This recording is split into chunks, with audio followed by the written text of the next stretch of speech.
Hello friends, जैसे कि आप सभी को पता है कि बजट 2025 आ गया है और बहुत सारे चेंजेस हुए हैं और बहुत सारे नए अपडेट्स हैं, जिसमें मोस्ट डिस्कस्ड जो टॉपिक है कि 12 लाख की सैलरी एग्जेम्प्ट हो गई है। तो इसको टेक्निकली थोड़ा समझते हैं। अगर 12 लाख की सैलरी एग्जेम्प्ट हो गई है तो फिर जो अलग अलग स्लैब रेट्स आए हैं 4 लाख, 8 लाख, 8 लाख टू 12 लाख, 12 लाख टू 16 लाख, तो फिर उनका क्या रेलेवेंस है।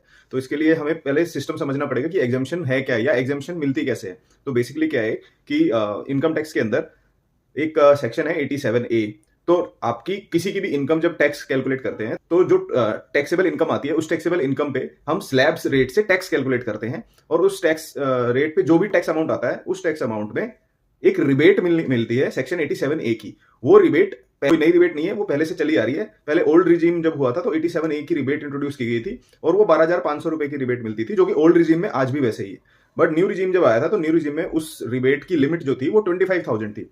अब उसकी लिमिट बढ़ा करके 60,000 कर दी गई है। तो बेसिकली होता क्या है कि जब 12 लाख की इनकम पे आप टैक्स कैलकुलेट करेंगे एज पर न्यू रिजीम, तो वो जो स्लैब्स हैं 4 लाख, 8 लाख, 12 लाख, उन स्लैब्स के बेसिस पे ही जो टैक्स बनेगा वो टैक्स अमाउंट ही 60,000 आता है। उस 60,000 के अमाउंट के ऊपर आपको 87A की रिबेट मिल जाती है और वो 87A की रिबेट जो है वो 60,000 उसमें से एडजस्ट हो जाता है। तो बेसिकली टैक्स अमाउंट जीरो हो जाता है। इसलिए हम जनरल कॉमन सेंस में ये चीजें बोल देते हैं कि 12 लाख की इनकम पे क्योंकि टैक्स नहीं बनता है तो हम बोल देते हैं कि 12 लाख की इनकम एग्जेम्प्ट हो गई है, जबकि एक्चुअल में टैक्स वैसे ही लगता है।